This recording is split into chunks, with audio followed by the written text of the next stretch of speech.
What's good, YouTube? This is Cam chilling back again with another video, and it's time for me to make my predictions for the NFL Divisional round for the 2024-2025 NFL season. Now, I gotta be honest with y'all. That wildcard weekend, or should I say super wildcard weekend, yeah, that weekend, definitely wasn't it. We only had one good game, and that was the Commanders going up against the Buccaneers, with the Commanders end up winning on a game-winning field goal. Hopefully this weekend turn out to be even better than the wildcard weekend, because we got some special treats coming in for this weekend. So as you can see on the screen right now, I got 4 out of the 6 games correct. Now, one of those was the Chargers game. I am so sorry for down to you, Texans.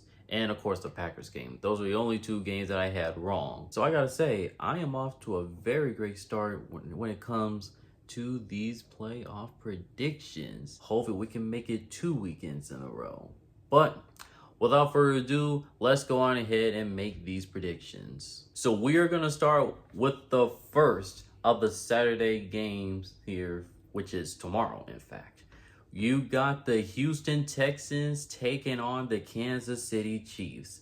The Texans coming off with a phenomenal win over the Los Angeles Chargers. Now, the Chargers kind of got the upper hand on the Texans at some point in the first half, well, particularly in the first quarter. They were able to force 3 turnovers on C.J. Stroud and the Texans, while C.J. Stroud did throw 2 picks. But then the second half happened. That's when the Chargers pretty much fell apart. That Texans defense definitely came out to play. That Texans defense created a ton of pressure on Justin Herbert. Besides that long touchdown that they give up to McConkey, they played lights out. They got 4 interceptions on Justin Herbert. I did say that I picked the Chargers to beat the Texans, but I never said that it was going to be a bye week for the LA Chargers. In case you guys don't know who I'm talking about, go watch Get Up on ESPN. See if you know who I'm talking about. But now, obviously, it's going to be a very, very, very tall task going up against the Kansas City Chiefs, who, when's the last time that the Stars have even played in a game?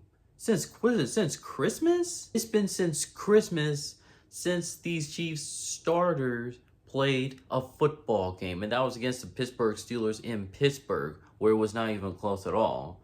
But realistically, the Chiefs, in terms of their backups, played against the Denver Broncos, and I know this probably doesn't even matter, but they are the second team in the NFL to get shut out by an opponent, that being the Denver Broncos. The other team who got shut out was the New Orleans Saints, which of course coming by the Green Bay Packers, who pitched their first shutout of the NFL season. But this is about the Kansas City Chiefs right now, but they got everything right in front of them. They got the number 1 seed. The road to the Super Bowl has to go through Arrowhead. So for any of the AFC teams who wants to reach to the Super Bowl, you have a very, very tall task ahead, which I'm sure they probably already know, because, hey, they're the 2-time reigning Super Bowl champion for a reason, right? The Kansas City Chiefs. So good luck to those AFC teams to want to knock off Patrick Mahomes, Andy Reid, Travis Kelce, and that team. So for order for the Texans to win this game, it would have to be a very ugly game. Now, I love what the defense did to Justin Herbert, although the Chargers are probably have been known to choke these games. Honestly, not sure if I would call this one a choke, although they were up 6 points, so I guess you can call it that. But yeah, that Texans defense was absolutely phenomenal. I won't be surprised if they look like this again against Patrick Mahomes and the Chiefs, because to me, that would be the way how the Texans will be able to have a chance against Patrick Mahomes and the Chiefs. Also, the receivers for the Texans, besides Nico Collins, because we already know what this guy can do. This guy is explosive. But everybody else besides Nico Collins has to step up here for C.J. Stroud, because it can't be just one man doing every single thing on offense. And you do have Joe Mixon, of course, running the ball. Now, he had a phenomenal season for the Houston Texans. But the other guys besides Nico Collins have to step up in order for the Texans to have a chance to win this game. Now, that would be quite the upset here in terms of these playoffs, but until I see someone beat the Kansas City Chiefs, you guys already know. I've been saying this numerous of times here on this channel. I never doubt Patrick Mahomes and the Kansas City Chiefs. So until I see they lose, give me the Kansas City Chiefs. This is a different season. This is no longer the regular season. This is the playoffs. And obviously, the Chiefs have a whole lot of playoff experience here. Hey, they won 3 of the last 4 Super Bowls for a reason. And I just do not see why they're going to be stopping now. Give me the Kansas City Chiefs to beat the Houston Texans. And Texans, I'm sure your time will definitely come pretty soon. Then we got the other Saturday game here for tomorrow. You got the Washington Commanders taking on the Detroit Lions. The Commanders, I predicted this. I told y'all the Commanders were going to come on over to Tampa Bay and they're going to get this win over the Tampa Bay Buccaneers. Now, I had a feeling this game was going to be close, but the Commanders got it done. Jaden Daniels, man. If he doesn't win Offensive Rookie of the Year, there's a ton of hate they're throwing all over him because, man, this guy absolutely shows out when the team needed him the most. When there's 2 minutes left down till the end of the game, when you need the player to be at his best, the one guy that you can definitely trust to win them the game is JD5. That's the man right there. Boy, this is amazing for the Commanders fan. They finally found themselves a franchise quarterback after everything that they had to deal with for a number of years. Front office and the coaching, they finally found themselves a new quarterback and new coaching and a new front office. Man, I think the future is definitely going up there for this Commanders team, and rightfully so. And they're going to be taking on the Detroit Lions, who are coming off fresh of their bye week because they had the #1 seed on the line the last time we seen them play against the Minnesota Vikings. They kind of gave the Rams a blueprint as to how to slow down Sam Darnold, or particularly shut down Sam Darnold. And the Rams definitely listened to them, and look what happened in the wild card. But yeah, this Lions team is absolutely phenomenal. Obviously, the offense, we know what this offense can do with Jahmyr Gibbs, and David Montgomery will be back for this game. There was a lot of thought that David Montgomery was never going to come back here for this season, but great news, the Sonic and Knuckles combination, it has returned.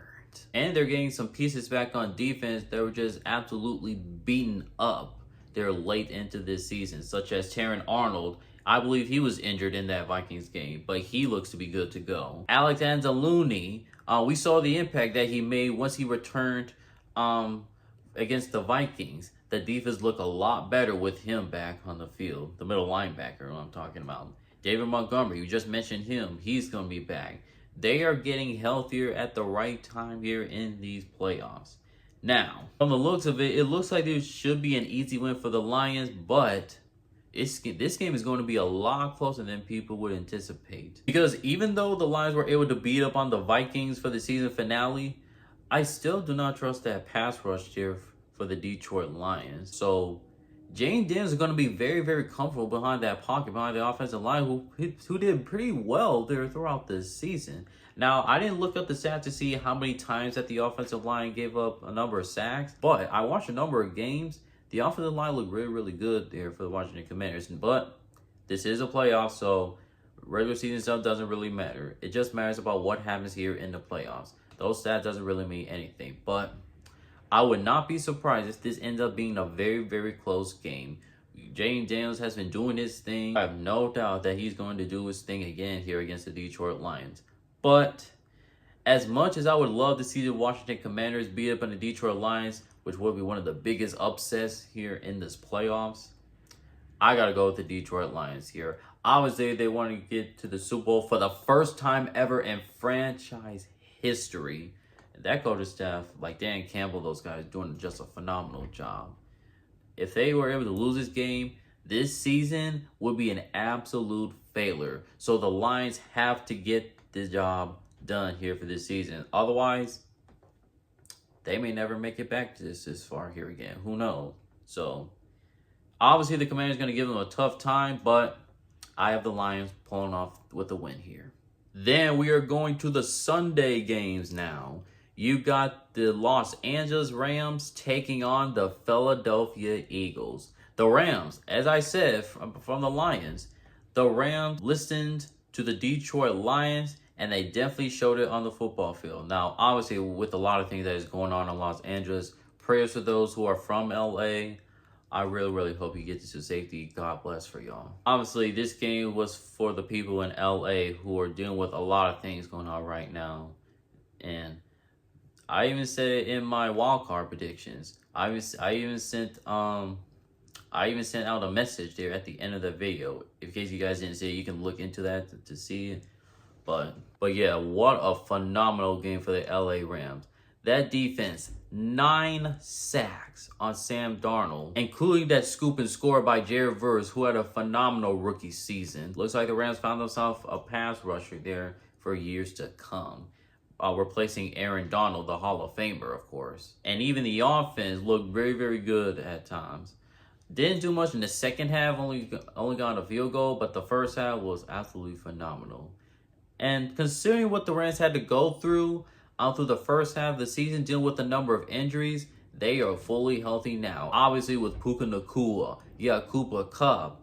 Even though he may be lost in the step, but he's still very good there to me.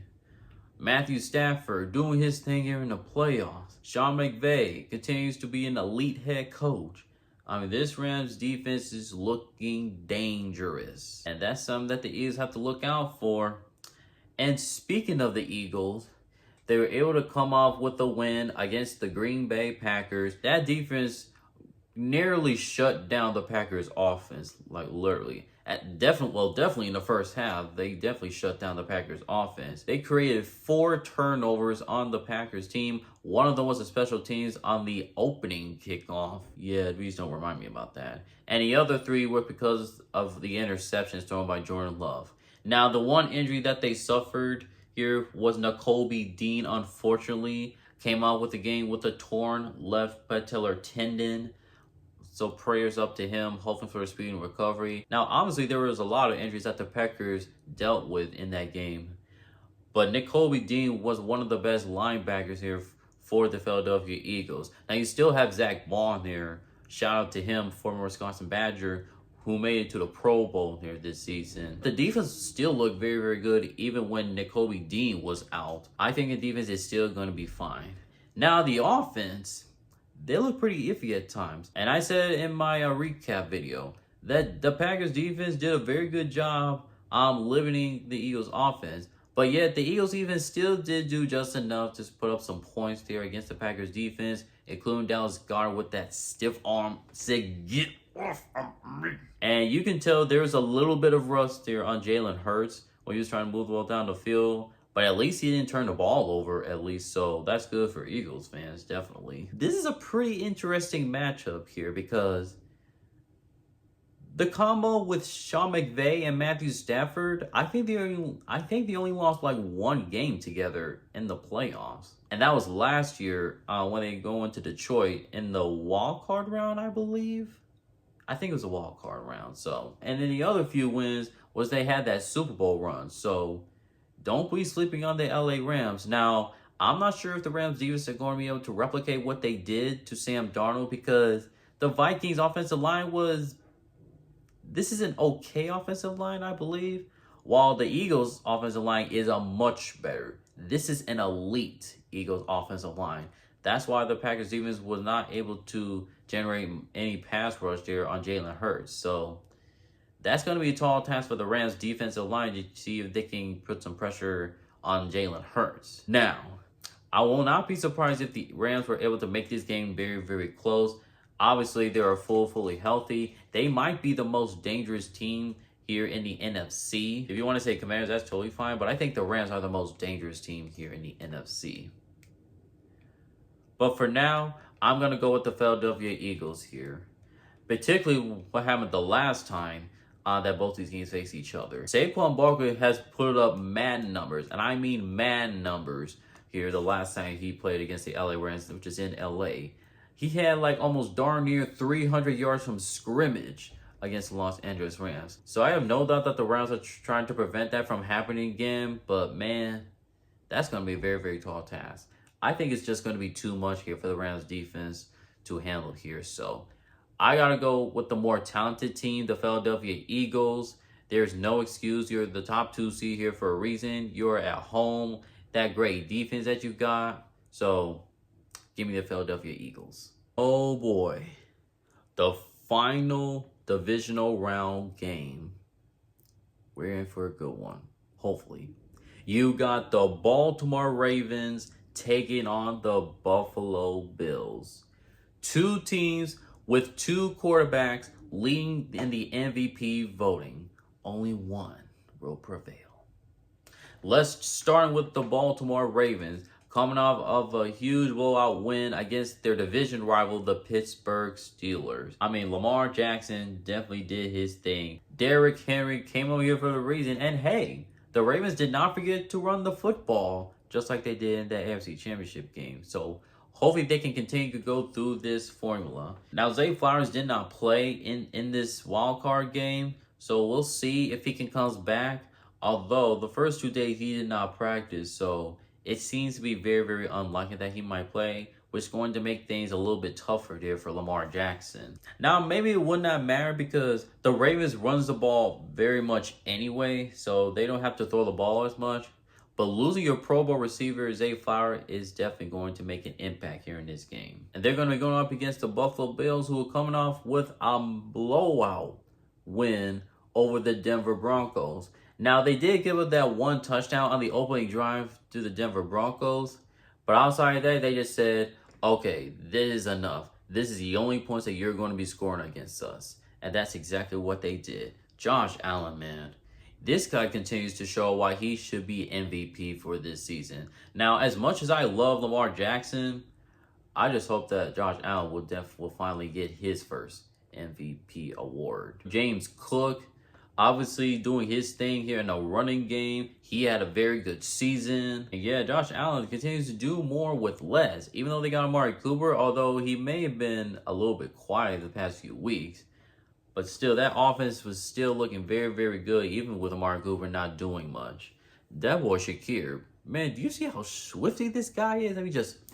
Now, I'm not saying he's Tyreek Hill, but boy, that boy can move those legs very, very fast. Like, you know what I'm saying? So this is a rematch from earlier in the season, which the game was nowhere close at all.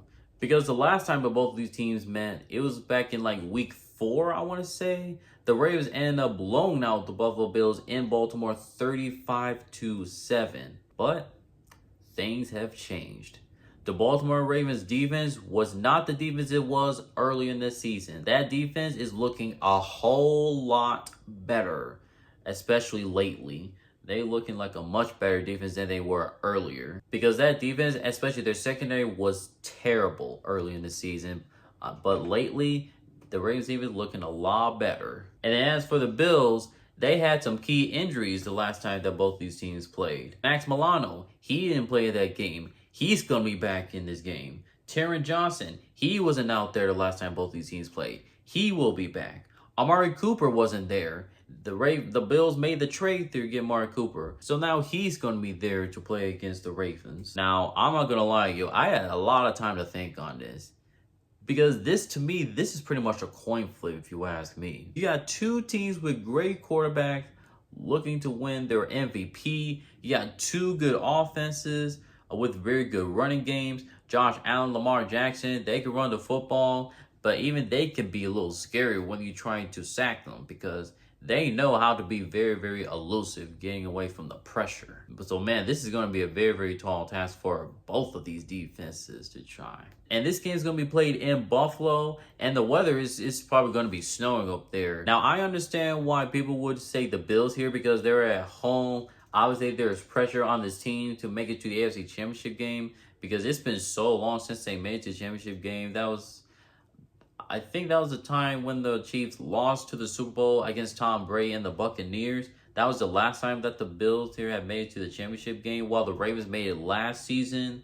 So I understand why there's some pressure here on the Buffalo Bills to try to get this win to finally advance to the championship game for the first time in a long time. I definitely understand. But I'm going to go with the Ravens here. I'm going to go with the Ravens. I think there's like a slightly more pressure on the Ravens, on Lamar Jackson than Josh Allen, although it may be debatable.